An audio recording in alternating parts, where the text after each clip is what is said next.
Au nom d'Allah, le tout miséricordieux, le très miséricordieux, que la paix, la miséricorde infinie et les bénédictions célestes d'Allah enveloppent vos cœurs, chers frères et sœurs en la foi, compagnons de ce voyage terrestre à la recherche de la vérité. Soyez les bienvenus sur Nour al-Iman, votre phare dans l'obscurité de la vie moderne, votre halte spirituelle dédiée à l'éveil des âmes et à la contemplation des signes sacrés. Prenez un instant, posez votre esprit et laissez-nous vous poser ces questions qui font vibrer les tréfonds de l'être. Qu'adviendrait-il de votre foi si vous deviez tout abandonner, de votre patrie à votre propre sang, pour l'amour de votre Créateur? Comment un cœur humain peut-il trouver la paix absolue au milieu d'un brasier ardent? Et si la plus grande preuve d'amour envers Allah résidait dans l'acceptation totale du sacrifice le plus déchirant? En vous abonnant à notre chaîne, en aimant cette vidéo et en activant la cloche des notifications, vous rejoignez une communauté de cœurs qui cherche la lumière, unissant nos âmes dans ce voyage sans fin à travers l'histoire des prophètes. Ne manquez aucun de nos récits sacrés. Ensemble, fortifions notre foi. Imaginez une scène d'une intensité dramatique sans pareille dans les annales de l'humanité. Un père, les traits marqués par l'épreuve et les larmes silencieuses de la soumission, se tient debout au-dessus de son fils unique. L'air est lourd, presque suspendu à la volonté céleste. Le jeune garçon, dont le visage reflète une pureté angélique et une sérénité désarmante, lève les yeux vers son père et murmure d'une voix ferme. Ô mon père, fais ce qui t'est commandé. Tu me trouveras, si Allah le veut, parmi les endurants.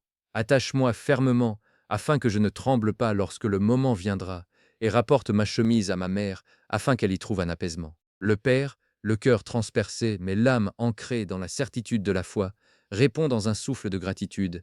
Quel excellent soutien tu es pour moi, mon fils. Qu'Allah soit pleinement satisfait de toi. Il lève alors la lame, prononçant la formule sacrée. Bismillah, Allahu Akbar. Mais comment en sont-ils arrivés là? Comment un père et son fils ont-ils pu atteindre un tel degré de détachement de la dunya, cette demeure éphémère, pour ne désirer que l'agrément d'Allah, le très miséricordieux?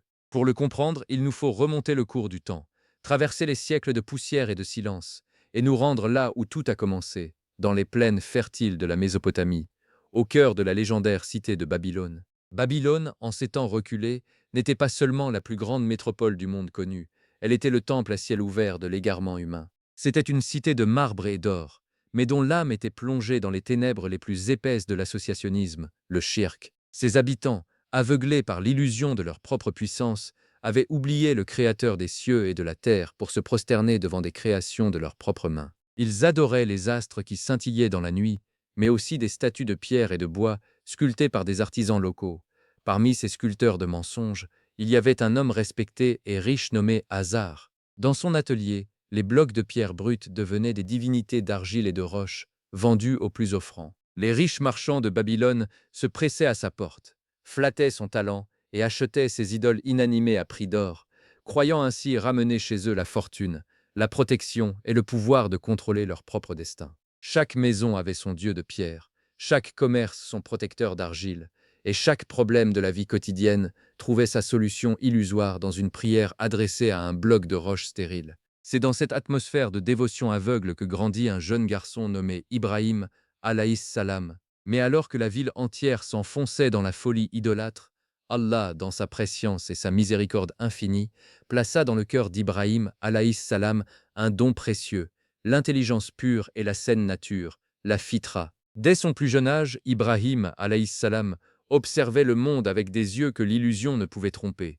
Il regardait son père tailler la pierre, polir les surfaces froides de ses statues, puis les traiter avec un respect religieux. Une question lancinante germait dans son esprit innocent.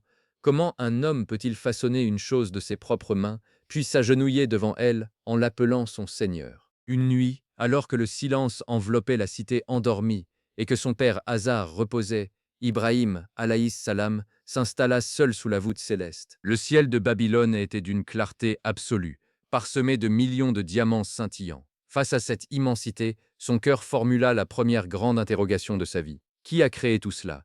Qui est le véritable maître de cet ordre parfait? Cette quête de vérité allait l'emmener là où aucun homme de Babylone n'avait encore osé s'aventurer, au-delà des dogmes établis, dans le sanctuaire de la contemplation rationnelle et de la révélation divine. À Babylone, certains hommes ne se prosternaient pas devant les pierres de l'atelier d'Hazar. Ils tournaient leurs regards vers les hauteurs, adorant les corps célestes.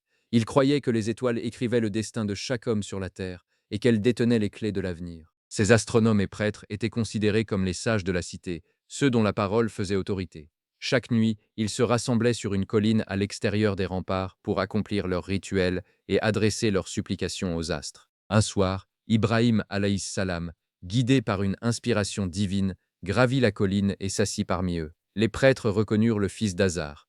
Ils ne se méfièrent pas de ce jeune homme, ils crurent qu'il venait enfin s'instruire auprès d'eux et embrasser la religion de ses ancêtres. Alors qu'une étoile particulièrement brillante perçait l'obscurité, Ibrahim alayhis salam prit la parole d'un ton calme, feignant de partager leurs croyances pour mieux éveiller leur conscience endormie. « Voilà mon Seigneur, dit-il. Les prêtres hochèrent la tête, satisfaits de voir le jeune homme suivre leurs pas. Mais la nuit avança, et l'étoile commença à décliner à l'horizon, pour finalement disparaître complètement, avalée par les ténèbres de l'ouest. Ibrahim alayhis salam se tourna alors vers l'assemblée et déclara d'une voix s'empreinte de regret. « Je n'aime pas les choses qui disparaissent. » Les visages des prêtres se crispèrent légèrement. Ce n'était pas la réponse qu'ils attendaient d'un disciple. Comment une divinité pouvait-elle être soumise au cycle de la disparition? Le voyage spirituel d'Ibrahim alayhis salam à travers le ciel nocturne ne faisait que commencer. Quelques heures plus tard, la lune se leva, inondant la vallée de sa lumière douce et argentée. Elle était bien plus majestueuse que l'étoile.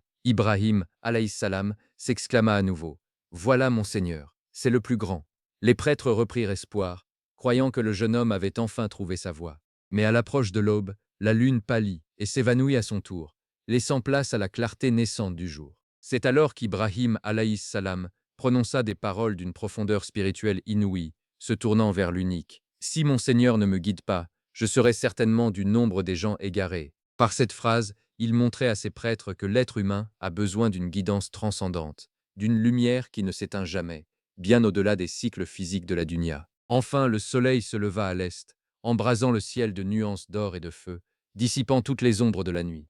C'était la plus imposante, la plus chaude et la plus éblouissante des créations célestes. Ibrahim alayhis salam dit alors, « Voilà mon Seigneur, celui-ci est le plus grand. » Toute la journée, le soleil régna en maître absolu sur le monde. Mais comme toutes les créatures soumises aux lois de la création d'Allah, le soleil commença sa descente vers l'horizon, perdant de son éclat pour finir par sombrer sous la ligne de la terre, plongeant à nouveau Babylone dans l'obscurité. Ibrahim alayhis salam se leva alors au milieu des sages médusés, et sa voix résonna comme un coup de tonnerre de vérité dans le silence de la colline. « Ô mon peuple, je désavoue tout ce que vous associez à Allah. Je tourne mon visage exclusivement vers celui qui a créé à partir de rien les cieux et la terre, en pur croyant, et je ne suis point du nombre des associateurs. » De l'aube au crépuscule, Ibrahim alayhis salam avaient utilisé leur propre logique, leurs propres yeux et les éléments mêmes de leur adoration pour démanteler leur théologie erronée. Il leur avait montré, avec une clarté désarmante, la différence fondamentale entre le Créateur éternel et la création éphémère. C'était la première fois qu'Ibrahim alayhis salam proclamait ouvertement son monothéisme pur, la croyance en l'unicité absolue d'Allah face aux élites intellectuelles de sa cité. Mais le défi le plus difficile, le plus intime et le plus douloureux l'attendait encore dans la pénombre de l'atelier familial. Il devait maintenant faire face à l'homme dont il portait le nom, celui qui avait façonné de ses propres mains la moitié des fausses divinités de Babylone. Son propre père, Hazar. Si vous ressentez la beauté de ce récit pénétrer votre âme, chers frères et sœurs, prenez un court instant pour soutenir notre travail sur Nour al-Iman. Abonnez-vous, laissez un j'aime et partagez cette lumière autour de vous. C'est par votre soutien que nous pouvons continuer à propager les récits des prophètes avec cette exigence spirituelle et artistique. Ibrahim alayhis salam entra dans l'atelier d'Hazar. L'air y était saturé de poussière de pierre et de l'odeur du bois fraîchement taillé. Hazar était assis, penché sur une nouvelle statue, s'appliquant à dessiner les traits d'un dieu commandé par l'une des familles les plus riches de la ville. Sans lever les yeux, il dit à son fils, « Tu es matinal aujourd'hui, mon fils. Viens, regarde ce travail. Cette statue nous apportera de quoi vivre confortablement pendant de longs mois. » Ibrahim alayhis salam s'approcha, le cœur rempli de compassion et de respect pour son père, mais l'âme guidée par le devoir sacré de la vérité. Il s'adressa à lui avec une douceur infinie, utilisant les termes les plus affectueux. « Ô mon cher père, pourquoi adores-tu ce qui n'entend ni ne voit, et ne te profite en rien? Ô mon cher père, il m'est venu de la science ce qui ne t'est pas venu. Suis-moi donc, je te guiderai sur une voie droite. Ô mon cher père, n'adore pas le diable, car le diable a été désobéissant envers le tout miséricordieux. Ô mon cher père, je crains qu'un châtiment de la part du tout miséricordieux ne te touche et que tu ne deviennes un allié du diable. » Hazar s'arrêta net. Le bourrin trembla dans sa main. Il leva des yeux injectés de colère vers son fils. Comment ce jeune garçon, qu'il avait nourri et élevé, osait-il remettre en question les croyances de toute une vie, l'héritage de ses ancêtres et le commerce qui faisait leur fortune? Désavoues-tu mes divinités, ô Ibrahim? S'écria-t-il, la voix tremblante de rage. Si tu ne cesses pas, je te lapiderai à coup sûr. Quitte ma vue pour un long moment. Sors de ma maison et ne m'adresse plus jamais la parole. Face à cette menace de mort et à ce rejet violent, Ibrahim alayhis salam ne répondit ni par la colère ni par l'amertume. Il incarna la noblesse prophétique dans toute sa splendeur. Paix sur toi, répondit-il doucement. Je demanderai pardon pour toi à mon Seigneur, car il a toujours été plein de sollicitude envers moi. Je vais m'écarter de vous, ainsi que de ce que vous invoquez en dehors d'Allah, et je vais invoquer mon Seigneur. J'espère que je ne serai pas déçu dans mon invocation à mon Seigneur. Ce fut la dernière conversation entre le jeune prophète et son père dans l'atelier de Babylone. Ibrahim alayhis salam franchit le seuil de la maison familiale, abandonnant derrière lui tout ce qu'un jeune homme possède de repères, une famille, un toit, une sécurité matérielle et le soutien des siens. Il se retrouva seul dans les rues animées de Babylone, un étranger dans sa propre patrie, n'ayant pour seul bagage que sa foi inébranlable en Allah, le très miséricordieux. La cité poursuivait sa course effrénée vers l'illusion, ignorant totalement que ce jeune homme solitaire allait bientôt ébranler ses fondations mêmes et changer le cours de l'histoire humaine. Les années passèrent. Ibrahim alayhis salam n'était plus le jeune garçon contemplatif de la colline. Il était devenu un homme mûr, d'une force morale extraordinaire. Jour après jour, dans les marchés bondés, sur les places publiques et aux portes des temples, il prêchait la vérité de l'unicité divine. Il s'adressait aux marchands qui trichaient sur les balances, aux prêtres qui exploitaient la crédulité des pauvres, et aux notables qui s'enorgueillissaient de leur pouvoir éphémère. Mais Babylone avait le cœur scellé. Les gens se moquaient de lui, le traitaient de fou, de poète égaré ou de fauteur de troubles. Certains le chassaient de leurs échoppes avec mépris. Personne ne le prenait réellement au sérieux, le considérant comme un excentrique inoffensif, jusqu'au jour où survint la grande fête annuelle de Babylone. Une fois par an, la cité entière se vidait de ses habitants pour célébrer une fête païenne majeure en dehors des remparts de la ville, au bord du fleuve. C'était un festival de débauche, de chants et de sacrifices qui durait plusieurs jours. Hommes, femmes, enfants, prêtres et soldats, personne ne manquait cet événement. Le grand temple de Babylone, d'ordinaire si bruyant, se retrouva désert, habité uniquement par le silence de mort des idoles alignées le long des murs de marbre. Avant de partir, des proches d'Ibrahim alayhis salam l'avaient invité à se joindre à eux. « Ne viens-tu pas avec nous pour célébrer nos dieux, Ibrahim ?» lui demandèrent-ils. Il regarda les étoiles et dit « Je suis malade. » Ce n'était pas un mensonge physique, mais une profonde douleur spirituelle qui lui serrait le cœur face à l'égarement de son peuple. Il feignit la faiblesse pour rester seul dans la ville vide. Il avait patiemment attendu ce jour, et l'heure de l'action avait enfin sonné. Armé d'une hache lourde et tranchante, Ibrahim alayhis salam pénétra dans l'enceinte sacrée du grand temple. Le contraste était saisissant entre le silence du lieu et la multitude d'idoles richement parées de bijoux, devant lesquelles des offrandes de nourriture et de fruits précieux avaient été déposées par les habitants avant leur départ. Ibrahim alayhis salam s'approcha de ces statues de pierre et de bois. Un sourire triste se dessina sur ses lèvres. Il s'adressa à elle sur un ton d'ironie cinglante. « Ne mangez-vous pas? Qu'avez-vous à ne pas parler ?» Le silence pour toute réponse. Ces blocs de matière inerte, incapables d'éloigner une mouche de leur visage peint, étaient les maîtres de Babylone. Ibrahim alayhis salam leva alors sa hache avec détermination. Dans un élan de pure dévotion pour purifier la terre du shirk, il commença à frapper. Les têtes de pierre roulèrent sur le sol de marbre. Les membres d'or et d'argent volèrent en éclats. Les divinités d'argile furent réduites en poussière sous ses coups puissants. En quelques instants, le grand panthéon de Babylone ne fut plus qu'un champ de ruines, un amas de débris insignifiants de roches et de bois brisés. Mais Ibrahim alayhis salam prit soin de laisser une seule statue intacte, la plus grande, l'idole principale qui trônait au centre du temple, symbole de la fierté babylonienne. D'un geste calculé, il suspendit la lourde hache à l'épaule de ce colosse de pierre immobile. Puis il fit demi-tour et quitta le temple sans un regard en arrière. Lorsque les festivités prirent fin, les habitants de Babylone revinrent en foule vers la cité, encore enivrés par leur célébration. Les prêtres se rendirent immédiatement au temple pour rendre grâce aux dieux. Mais lorsqu'ils franchirent les portes de bronze, un spectacle d'horreur s'offrit à leurs yeux. Des cris de détresse et de colère déchirèrent l'air. Qui a fait cela à nos divinités? Celui qui a commis cet acte est assurément du nombre des injustes. La panique s'empara de la foule. Comment des dieux protecteurs avaient-ils pu être ainsi massacrés au cœur même de leur demeure? Un prêtre se souvint alors des paroles d'Ibrahim alayhis salam. Nous avons entendu un jeune homme parler d'elle avec mépris. On l'appelle Ibrahim. L'ordre tomba immédiatement, dicté par la fureur des dirigeants. Amenez-le devant les yeux de tout le monde, afin qu'il soit témoin de son châtiment. Ibrahim alayhis salam fut arrêté et conduit de force sur la grande place publique, devant une foule immense composée de milliers de personnes en colère. Les notables, les prêtres et les soldats l'encerclaient, cherchant à l'intimider. Le grand prêtre s'avança, pointant un doigt accusateur. « Est-ce toi qui as fait cela à nos dieux, ô Ibrahim ?»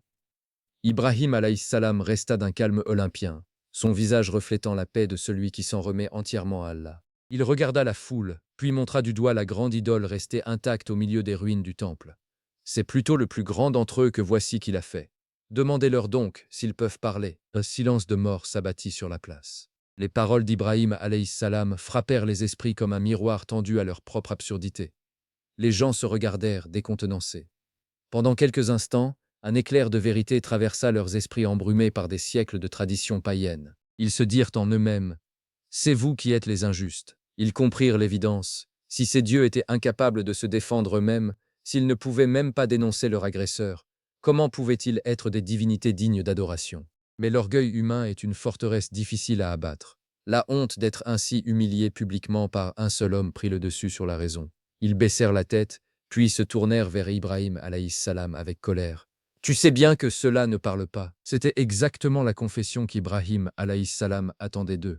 Sa voix s'éleva, puissante, vibrante de vérité, résonnant sur les murs de la cité. « Adorez-vous donc, en dehors d'Allah, ce qui ne vous profite en rien, ni ne vous nuit. Fi de vous et de ce que vous adorez en dehors d'Allah. Ne raisonnez-vous donc pas ?» Acculés par la logique implacable du prophète, incapables de répondre par des arguments rationnels, les prêtres et les dirigeants choisirent la violence, l'arme ultime des faibles d'esprit. Brûlez-le, sentez la colère de vos dieux, secourez vos divinités si vous voulez agir. Si vous aussi vous souhaitez soutenir la diffusion de cette vérité à travers le monde, n'hésitez pas à faire un don sur notre page Patreon en cliquant sur le lien dans le premier commentaire épinglé. Votre contribution est le carburant de notre mission de Dawa. La sentence de mort était prononcée. Mais pour les dirigeants de Babylone, une simple exécution ne suffisait pas. Il fallait faire d'Ibrahim alayhis salam un exemple effrayant pour quiconque oserait un jour remettre en question l'autorité des idoles et de l'État. Ils décidèrent de construire un bûcher d'une dimension jamais vue dans l'histoire de l'humanité. Pendant des semaines, la ville entière fut mobilisée. Hommes, femmes et même enfants furent contraints de participer à la collecte de bois. C'était devenu un acte de dévotion nationale. Les gens apportaient du bois de leur propre maison, coupaient les arbres des forêts environnantes, entassant les bûches dans une immense fosse creusée au centre de la plaine de Babylone. Le jour de l'exécution arriva. Un brasier gigantesque fut allumé. Les flammes s'élevèrent vers le ciel avec une force terrifiante, créant un dôme de chaleur si intense que personne ne pouvait s'en approcher à moins de plusieurs centaines de mètres. On raconte que les oiseaux qui tentaient de voler au-dessus de la fosse tombaient du ciel, consumés par la chaleur extrême avant même de toucher le sol. Les Babyloniens se retrouvèrent face à un problème technique majeur. Comment jeter Ibrahim alayhis salam au cœur de ce feu infernal, alors qu'aucun garde ne pouvait s'approcher du bûcher sans être instantanément réduit en cendres? Sous l'inspiration du diable, les ingénieurs de Babylone construisirent une immense catapulte, un engin de guerre capable de projeter le corps du prophète à une grande distance, directement au centre des flammes. Ibrahim alayhis salam fut solidement ligoté, ses mains et ses pieds attachés par des cordes épaisses.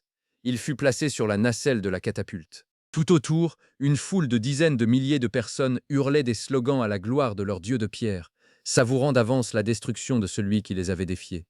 Dans la foule se tenait Hazar, le père d'Ibrahim alayhis salam. Il était venu assister au châtiment de son propre fils, préférant l'honneur éphémère de ses idoles à l'amour paternel.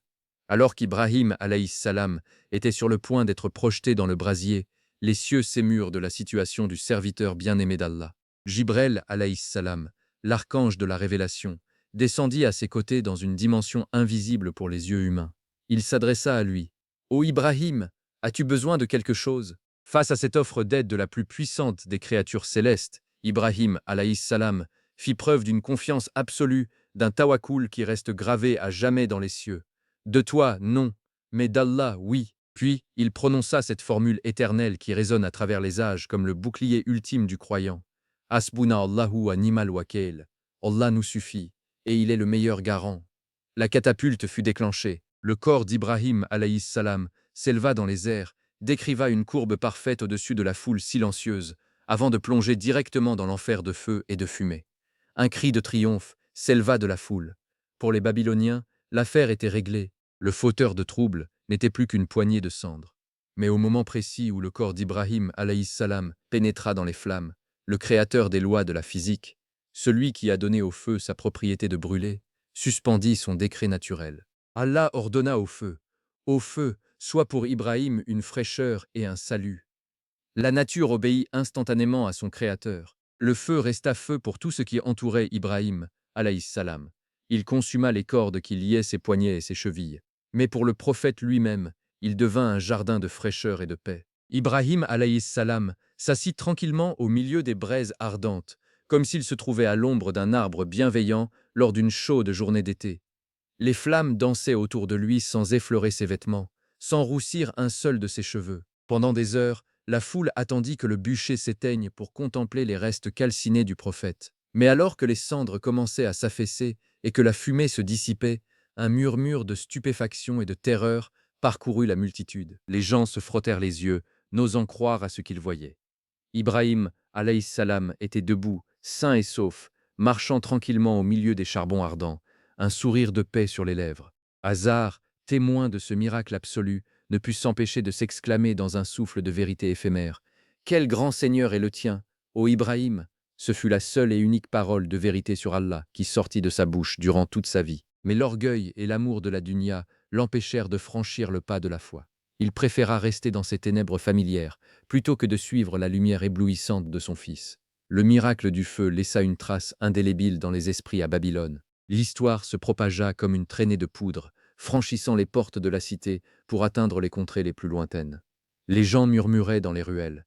Un homme a survécu au plus grand brasier de l'histoire. Son Seigneur l'a protégé. L'autorité des idoles vacillait, mais le plus grand tyran de l'époque, l'homme qui se prenait pour le maître absolu de la vie et de la mort, ne pouvait tolérer une telle menace pour son trône, le roi Nemrod. Nemrod régnait sur Babylone depuis des décennies avec une poigne de fer. Il avait bâti les plus hautes tours du monde, soumis des nations entières et accumulé des richesses incommensurables.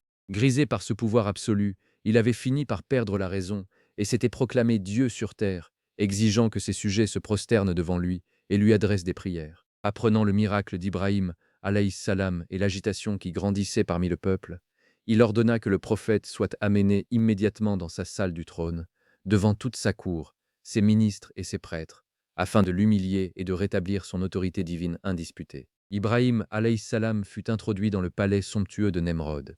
Le roi, assis sur un trône d'or massif, le regarda de haut et demanda d'un ton arrogant : « Qui est ce seigneur dont tu parles, Ibrahim ? Celui qui prétend détenir un pouvoir supérieur au mien ?»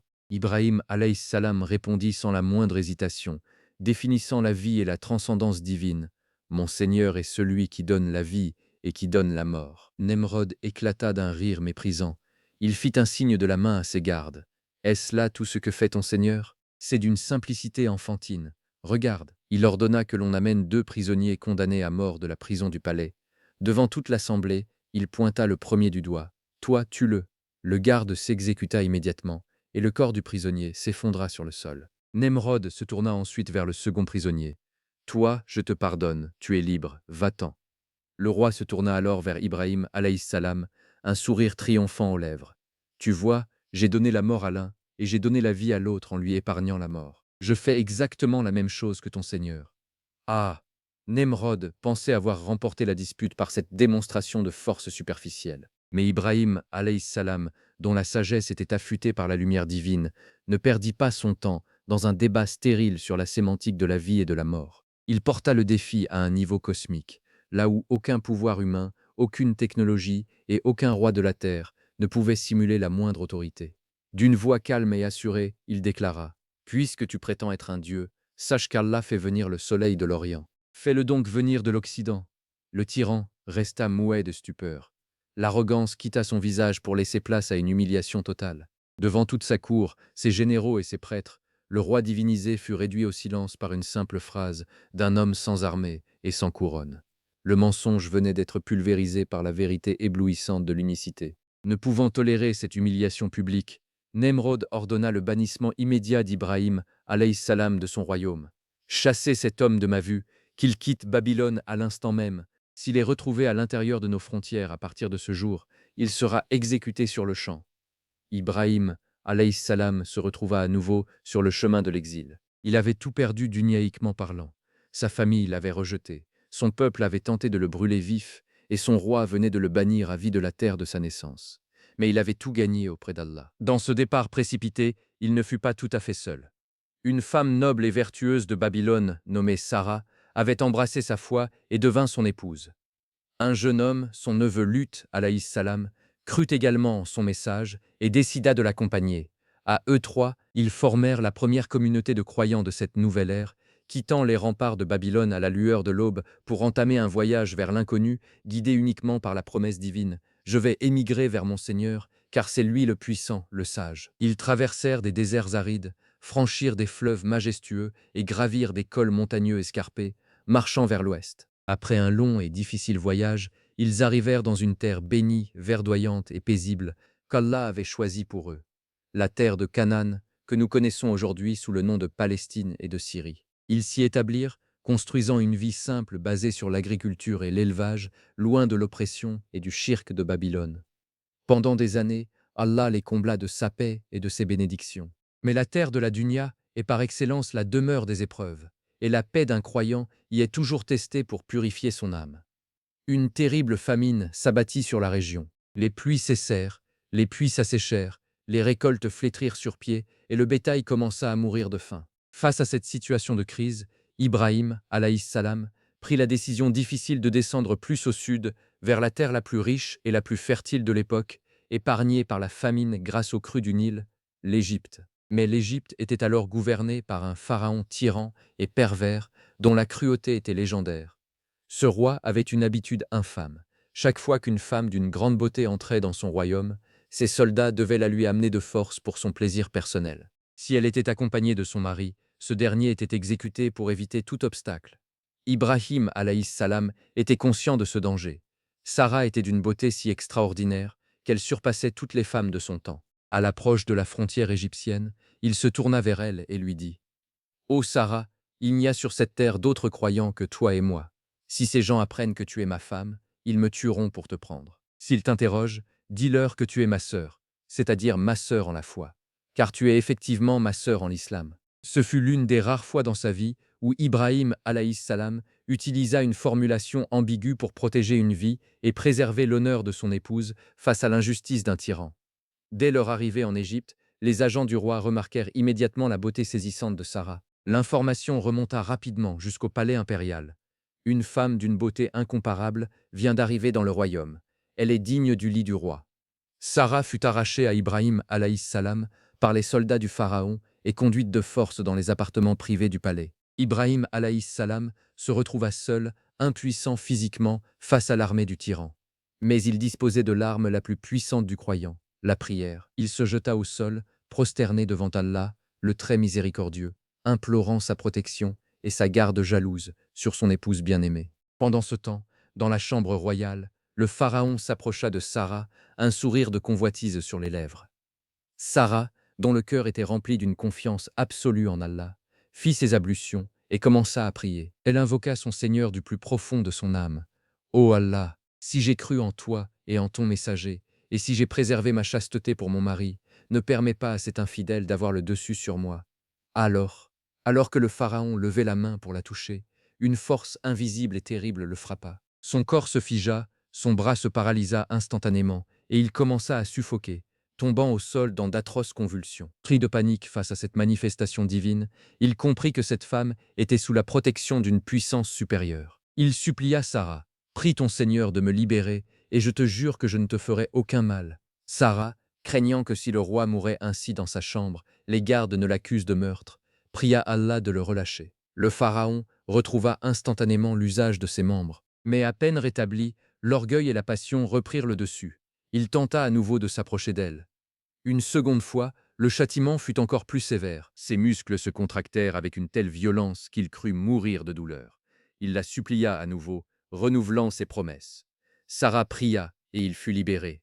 Mais le tyran ne retint pas la leçon, et tenta une troisième fois de violer l'intimité de la sainte femme. Le châtiment qui le frappa cette fois fut si terrifiant qu'il en fut brisé physiquement et mentalement. Terrifié, il hurla à l'adresse de ses gardes. « Sortez cette femme de ma vue. Vous ne m'avez pas amené un être humain, vous m'avez amené un démon. Renvoyez-la immédiatement à son compagnon, et donnez-lui cette servante copte nommée Hajar pour compenser son trouble. » Sarah retourna auprès d'Ibrahim, alayhis salam, qui était toujours en prière, l'âme suspendue à la décision divine. En la voyant entrer saine et sauve, accompagnée d'une jeune servante, il se redressa, les yeux embués de larmes de gratitude. « Comment cela s'est-il passé ?» demanda-t-il. Elle répondit avec un sourire de triomphe spirituel. « Allah a repoussé le complot de l'infidèle, et il nous a fait don de Hajar. » Ils quittèrent l'Égypte peu après, enrichis de troupeaux et de biens accordés par la grâce divine, et retournèrent s'établir en Palestine. Les années s'écoulèrent à nouveau dans la paix de la terre bénie. Mais un chagrin secret pesait sur le cœur de Sarah.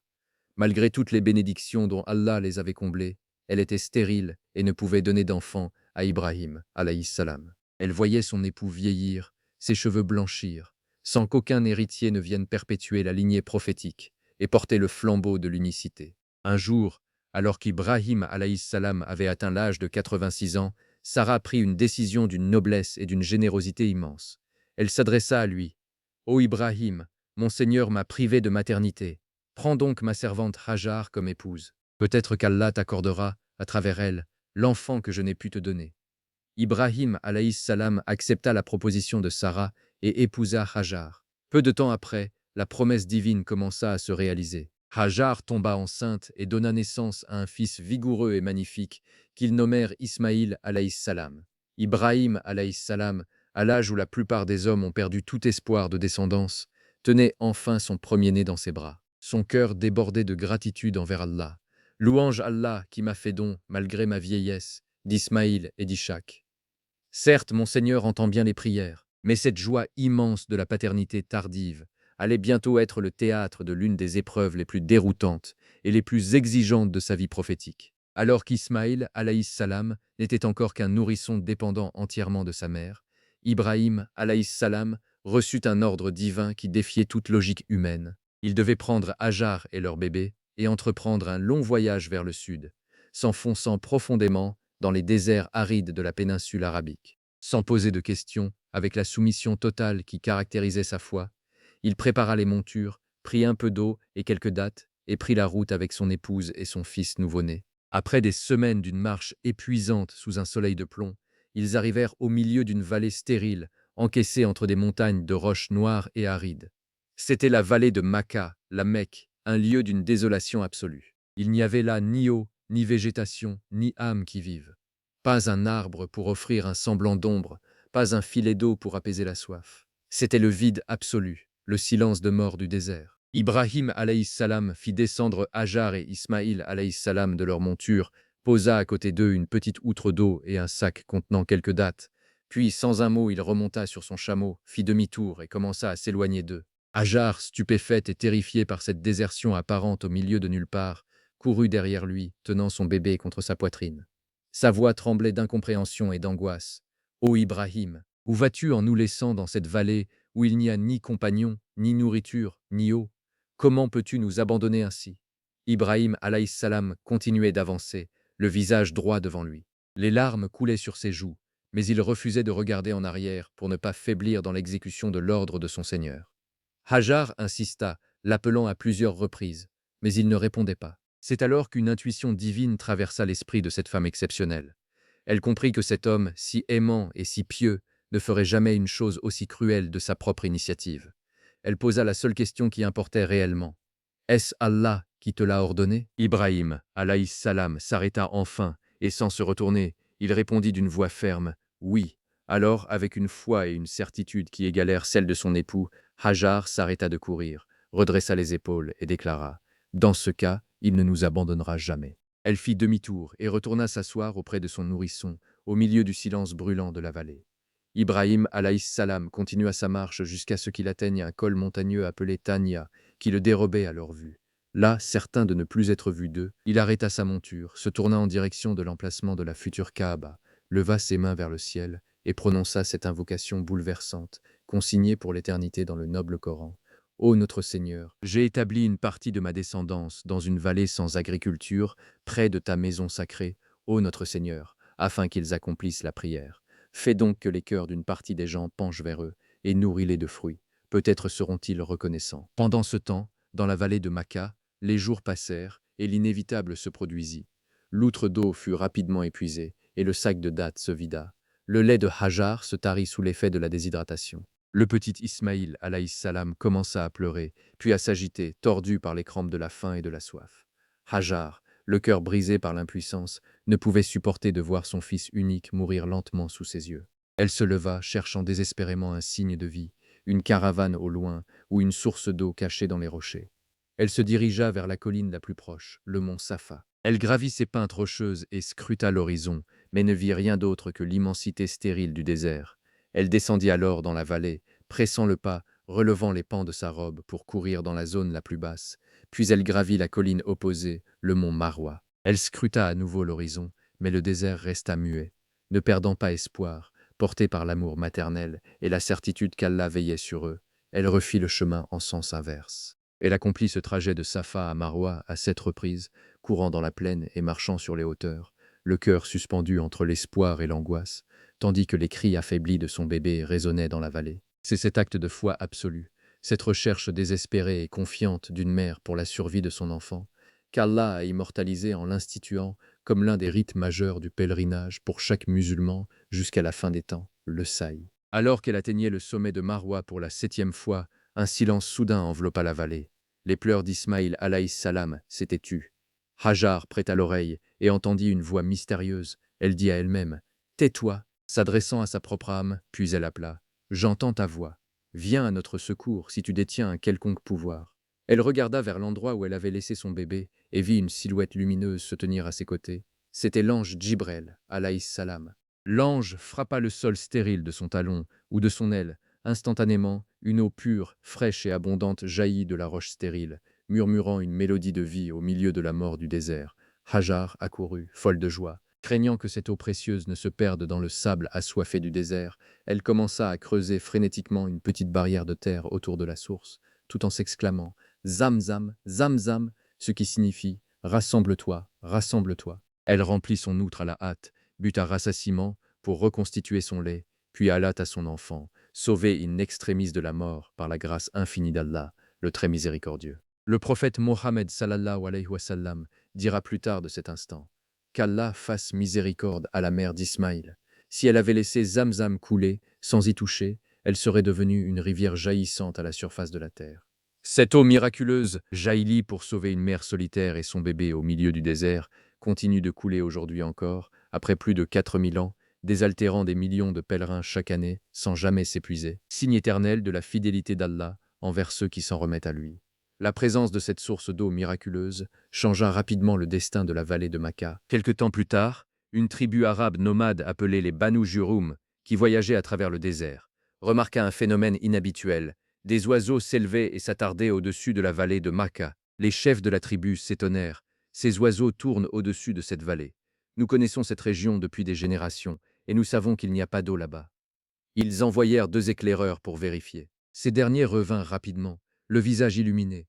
Nous avons trouvé une source d'eau abondante et limpide, et une femme assise avec son enfant à ses côtés. La tribu entière se déplaça vers la vallée. S'approchant de Hajar avec respect, le chef de la tribu lui demanda « Nous autorises-tu à nous installer près de toi et à utiliser cette eau pour nous et nos bêtes ?» Hajar, consciente de sa position de force accordée par Allah, répondit avec sagesse et fermeté « Oui, vous pouvez vous installer ici, mais vous n'avez aucun droit de propriété sur cette source. L'eau appartient à mon fils et à moi-même. » Les termes furent acceptés avec gratitude. Les Jurhum construisirent leurs tentes, puis des maisons de pierre autour du puits de Zamzam. La vallée stérile devint un lieu d'habitation permanent, une halte incontournable pour les caravanes de marchands traversant la péninsule. Ismaïl alayhi salam grandit parmi eux, apprenant leur langue, l'arabe pur, et se distinguant par sa noblesse de caractère, sa piété et sa sagesse précoce. Ibrahim alayhi salam rendait régulièrement visite à sa famille à Makkah, traversant les centaines de kilomètres de désert depuis la Palestine pour s'enquérir de leur état et savourer des moments de complicité avec son fils unique, qui devenait un jeune homme fort et vertueux. Mais la plus grande, la plus terrible et la plus célèbre des épreuves de sa vie de prophète l'attendait au tournant d'une nuit paisible. Ismaïl alayhi salam avait atteint l'âge de l'adolescence, cette période où un père commence à voir en son fils un compagnon, un soutien pour ses vieux jours, et l'espoir de sa postérité. C'est alors qu'Ibrahim alayhis salam fit un rêve d'une clarté absolue pendant 3 nuits consécutives. Or, les rêves des prophètes ne sont pas des illusions de l'esprit ou des suggestions du diable, ils sont une forme de révélation divine directe, un ordre impératif d'Allah.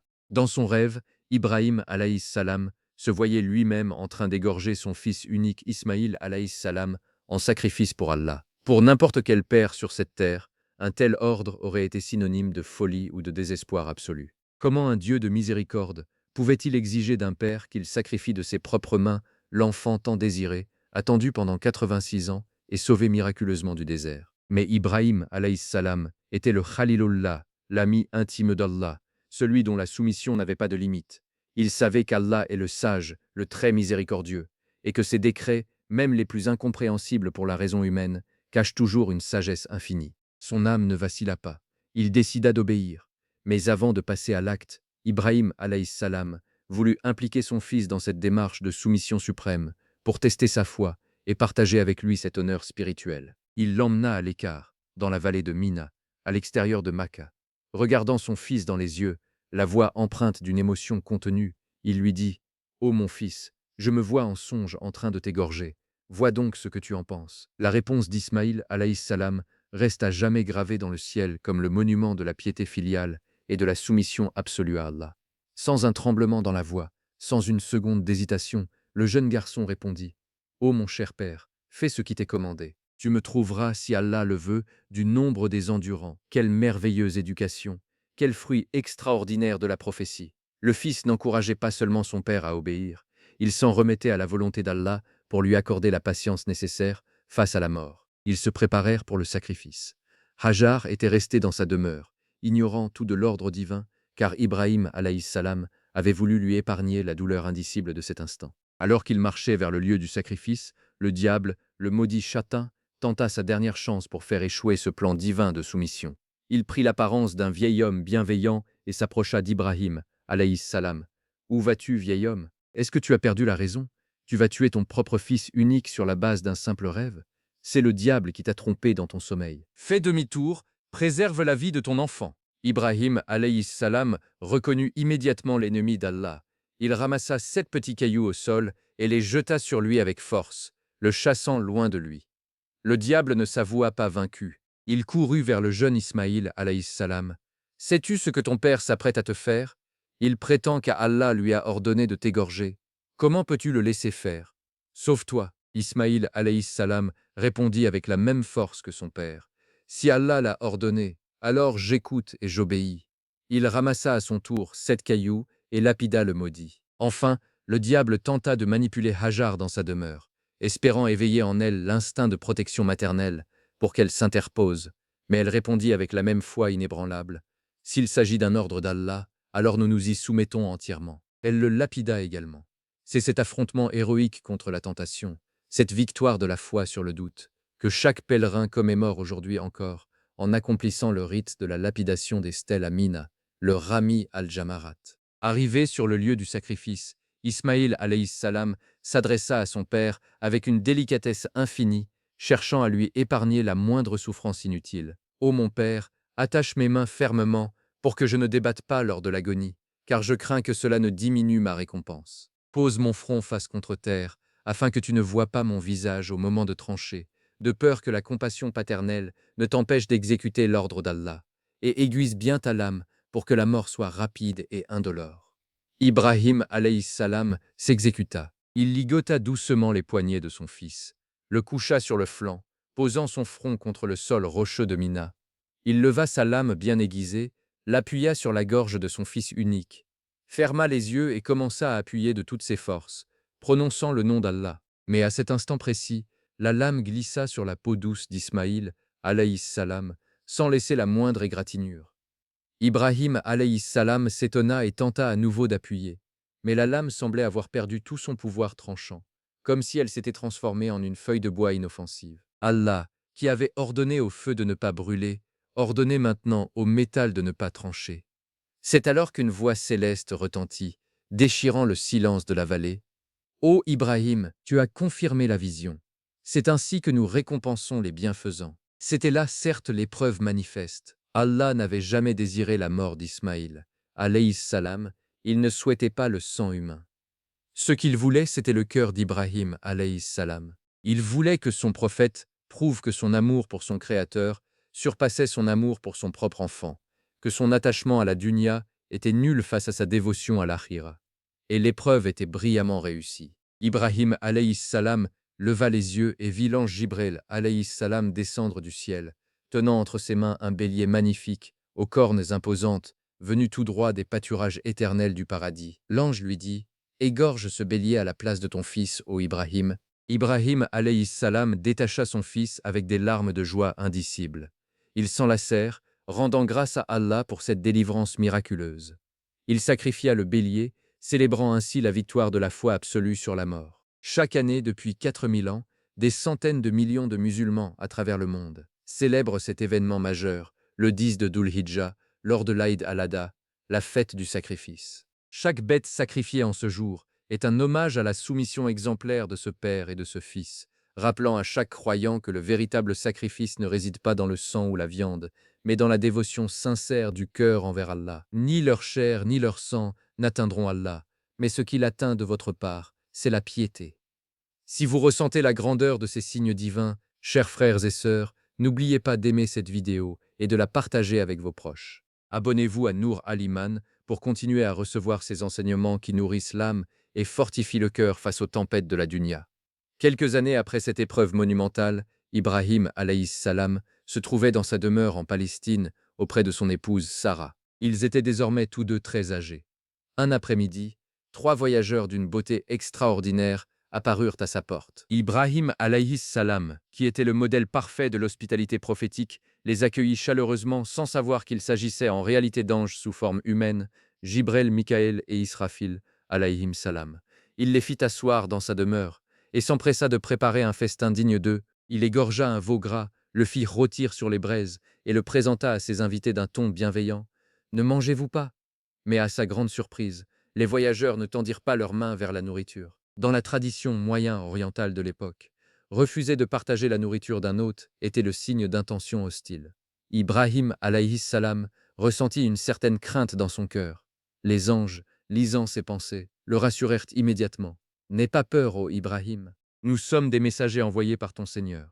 Nous sommes venus t'annoncer une bonne nouvelle, la naissance prochaine d'un fils de ton épouse Sarah, un fils doué de savoir que vous nommerez Ishak, et après Ishak viendra son fils Yarkoub. » Sarah, qui se tenait derrière la cloison de la tente et écoutait la conversation, ne put s'empêcher de s'exclamer dans un rire mêlé de stupeur. « Malheur à moi! Vais-je accoucher alors que je suis une vieille femme stérile et que mon mari que voici est un vieillard? C'est là vraiment une chose étrange. » Les anges se tournèrent vers elle et répondirent avec une douce fermeté. « T'étonnes-tu de l'ordre d'Allah? Que la miséricorde d'Allah et ses bénédictions soient sur vous, ô gens de la maison. Il est digne de louange et de gloire. » La promesse divine s'accomplit à nouveau. Malgré son grand âge et sa stérilité passée, Sarah tomba enceinte et donna naissance à Ishak alayhi salam, qui devint à son tour un grand prophète d'Allah. De sa descendance naquit Yarkoub alayhi salam, le père des 12 tribus d'Israël, d'où sortirent une multitude de prophètes majeurs comme Youssouf, Moussa, Daoud, Sulaïman et Issa alayhim salam. Ainsi, par sa soumission totale, Ibrahim alayhi salam devint véritablement le père des prophètes, l'homme à travers lequel Allah choisit de guider l'humanité pendant des millénaires. Mais avant de quitter la demeure d'Ibrahim alayhi salam, les anges révélèrent le second but de leur mission terrestre. Nous sommes envoyés vers le peuple de Lut pour les détruire en raison de leur transgression infâme. Lut alayhi salam, le neveu d'Ibrahim alayhi salam, avait été envoyé comme prophète dans les cités de la plaine de la mer morte, dont Sodome, pour les détourner de leurs péchés abominables. Mais il l'avait rejeté avec mépris. Ibrahim alayhi salam, dont le cœur était rempli de compassion pour l'humanité, tenta de négocier avec les anges pour épargner la ville, espérant qu'il restait encore quelques croyants parmi eux. « Mais Lut s'y trouve, s'exclama-t-il. Les anges répondirent, « Nous savons parfaitement qui s'y trouve, nous le sauverons sûrement, lui et sa famille, à l'exception de sa femme, qui est du nombre des exterminés. » Le décret d'Allah était scellé, et les cités rebelles furent anéanties sous une pluie de pierres d'argile brûlantes. Le temps passa, blanchissant encore davantage la barbe d'Ibrahim, alayhi salam. Il reçut alors un ultime ordre d'Allah, un décret qui allait poser le cœur spirituel de l'humanité pour les siècles à venir. Il devait se rendre à nouveau dans la vallée de Makkah, auprès de son fils Ismaïl alayhi salam, qui était maintenant un homme mûr, respecté et marié au sein de la tribu des Jurhum. Ibrahim alayhi salam arriva à Makka après un long voyage. Il trouva son fils Ismaïl alayhi salam assis près du puits de Zamzam, en train de tailler des flèches. En apercevant son père, Ismaïl alayhi salam se leva d'un bond, courut vers lui, et les deux hommes s'enlacèrent chaleureusement, pleurant de joie après cette longue séparation. Après s'être reposé, Ibrahim alayhi salam regarda son fils et dit d'un ton sérieux: Ô Ismaïl, Allah m'a donné un ordre majeur. Ismaïl alayhi salam répondit immédiatement: Fais ce que ton Seigneur t'a ordonné, ô mon père. Ibrahim alayhi salam demanda: Et m'aideras-tu dans cette tâche? Ismaïl alayhi salam répondit: Je t'aiderai assurément. Alors Ibrahim alayhi salam pointa du doigt une petite colline de terre surélevée qui dominait la vallée. Allah m'a ordonné de bâtir une maison pour lui à cet endroit précis. C'est ainsi que débuta la construction de la Kaaba, la première maison d'adoration exclusive d'Allah, établie sur cette terre, sans l'aide d'aucune technologie moderne, sans armée d'esclaves ou d'artisans qualifiés. Un père très âgé et son fils vigoureux entreprirent ce travail colossal de leurs propres mains. Ismaïl alayhi salam parcourait les collines environnantes, cherchant les pierres les plus solides et les plus adaptées, et les apportait sur ses épaules à son père. Ibrahim alayhi salam, malgré le poids des ans, scellait les blocs de pierre les uns aux autres, élevant progressivement les murs de la structure cubique. Alors que les murs devenaient trop hauts pour qu'Ibrahim alayhi salam puisse continuer à poser les pierres de ses propres mains, Ismaïl alayhi salam apporta un grand bloc de roche brute pour lui servir d'échafaudage. Ibrahim alayhi salam monta sur cette pierre qui s'élevait miraculeusement ou s'abaissait selon les besoins de sa construction. Le poids du prophète et la durée de son travail imprimèrent profondément l'empreinte de ses pieds nus dans la roche froide. Cette pierre miraculeuse, témoin de la fatigue d'un père bâtissant pour la gloire d'Allah, est préservée aujourd'hui encore, à quelques mètres seulement de la porte de la Kaaba. Protégée par une cage de verre et de bronze, c'est le Maqam Ibrahim. Chaque pèlerin qui accomplit le tawaf s'arrête derrière ce monument pour accomplir 2 unités de prière, marchant littéralement dans les pas de l'ami intime d'Allah. Tout au long de leur travail pénible, alors que la sueur coulait sur leur visage et que la fatigue engourdissait leurs membres, les deux bâtisseurs ne cessaient de répéter cette invocation pleine d'humilité et de dévotion sincère. Ô notre Seigneur, accepte ceci de notre part, car c'est toi l'Audien, l'Omniscient. Ô notre Seigneur, fais de nous deux des musulmans soumis à toi, et de notre descendance une communauté soumise à toi, et montre-nous nos rites d'adoration, et accepte notre repentir, car c'est toi l'accueillant au repentir, le très miséricordieux. Alors que la construction touchait à sa fin et qu'il ne restait plus qu'à poser la pierre d'angle pour marquer le point de départ du tawaf, Ibrahim alayhi salam dit à son fils: Va mon fils, cherche-moi une pierre d'une nature différente, une pierre remarquable qui servira de repère pour les gens lors de leur circumambulation. Ismaïl alayhi salam partit explorer les collines environnantes, mais revint bredouille après de longues recherches. À son retour, il vit que son père avait déjà posé une pierre magnifique, d'une blancheur éclatante, à l'angle et de la structure. Étonné, il demanda: Ô mon père, d'où vient cette pierre extraordinaire? Qui te l'a apportée? Ibrahim alayhi salam répondit avec un sourire ému: Elle m'a été apportée par l'ange Jibrel. Elle provient directement du paradis. Cette pierre est la célèbre pierre noire, la Hajar al-Aswad. Le prophète Mohammed sallallahu alayhi wa sallam nous a enseigné qu'à son arrivée sur terre, cette pierre était plus blanche que le lait le plus pur, mais que les péchés répétés des êtres humains au fil des millénaires ont fini par la noircir complètement. Aujourd'hui encore, elle est enchâssée dans un cadre d'argent à l'angle de la Kaaba, embrassée ou saluée par des millions de fidèles en larmes, renouvelant leur pacte d'unicité avec le Seigneur des mondes. Une fois la Kaaba entièrement achevée, se dressant fièrement au centre de la vallée de Makka comme le phare de la foi pure, Ibrahim alayhi salam et Ismaïl alayhi salam levèrent une dernière fois leurs mains vers le ciel pour formuler une prière d'une importance capitale pour l'avenir de l'humanité. Ô notre Seigneur, envoie parmi eux un messager issu d'eux-mêmes qui leur récite tes versets, leur enseigne le livre et la sagesse et les purifie, car c'est toi le puissant, le sage. Cette invocation prophétique, prononcée au pied de la Kaaba naissante dans le silence du désert d'Arabie, mit des milliers d'années à se réaliser pleinement.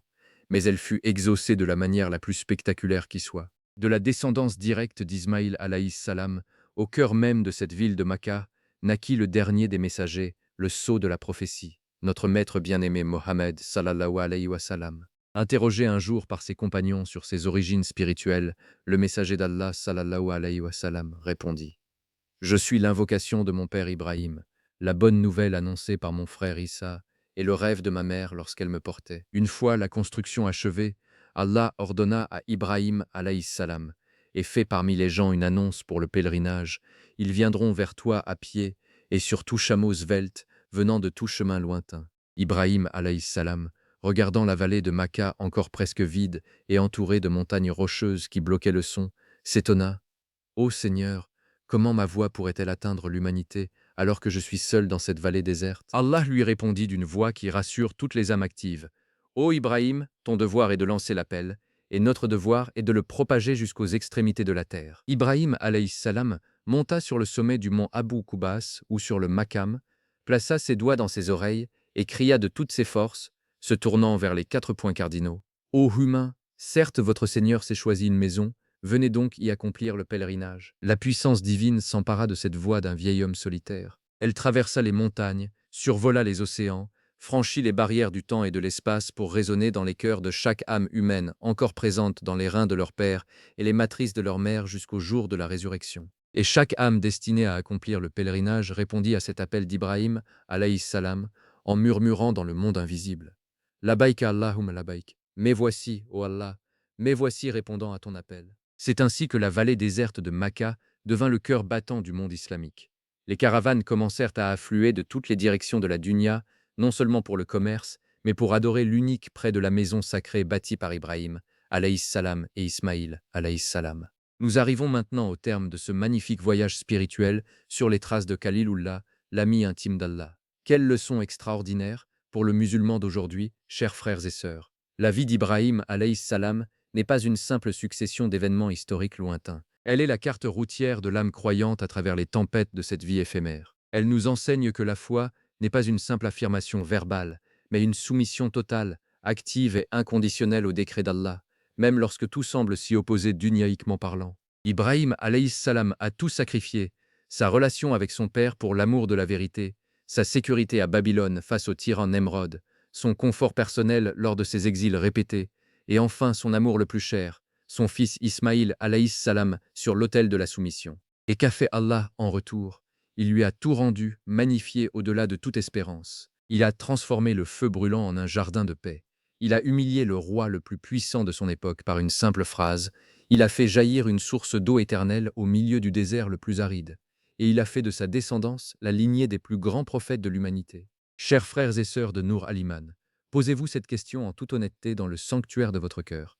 Quelles sont les idoles que nous abritons encore aujourd'hui dans les recoins de nos vies? L'amour démesuré de l'argent, la recherche effrénée du statut social, l'attachement obsessionnel au regard des gens ou la soumission à nos propres passions éphémères. Sommes-nous prêts, à l'image d'Ibrahim alayhi salam, à lever la hache de la foi pour briser ces idoles de la dunya et nous tourner exclusivement, sans réserve, vers le Créateur des cieux et de la terre? Si vous avez aimé ce récit spirituel, si la lumière de cette histoire a touché votre âme et fortifié votre foi aujourd'hui, nous vous invitons chaleureusement à soutenir notre travail de dawa. Vous pouvez le faire de manière très simple, en scannant le code QR qui s'affiche actuellement sur votre écran, ou en cliquant sur le lien Patreon situé dans le premier commentaire épinglé de cette vidéo. Votre soutien, même le plus modeste, est ce qui nous permet de consacrer des heures de recherche authentique, d'écriture et de montage pour vous offrir ces contenus d'une qualité spirituelle et artistique digne de notre noble religion. Devenez nos partenaires dans cette noble mission de propagation de la lumière d'Allah. Chaque cœur touché, chaque âme rappelée à son Créateur à travers ces vidéos sera une ligne de lumière sur votre balance le jour où ni les biens ni les enfants ne seront d'aucune utilité, sauf celui qui vient à Allah avec un cœur saint. Ô Allah, nous t'implorons par tes noms les plus beaux et tes attributs les plus sublimes de faire de nous des suiveurs sincères de la voie d'Ibrahim, ce monothéisme pur et sans concession. Fortifie notre foi dans les moments d'épreuve. Accorde-nous un tawakkul absolu semblable à celui d'Ibrahim face au brasier, et une soumission totale semblable à celle d'Ismaïl face à la lame. Ô Allah, préserve nos familles, guide nos enfants sur le chemin de la piété, et fais de nos demeures des havres de prière et d'évocation de ton saint nom. Ô notre Seigneur, pardonne à nos parents, fais-leur miséricorde comme ils nous ont élevés tout petits, et réunis-nous tous, par ta grâce infinie, au plus haut degré du paradis, le Firdaus, en compagnie de ton prophète bien-aimé Mohammed sallallahu alayhi wa sallam, et de ton ami intime Ibrahim alayhi salam. Barakallahu fikum, chers frères et sœurs, pour votre écoute attentive et votre soutien indéfectible à notre chaîne Nour Al-Iman.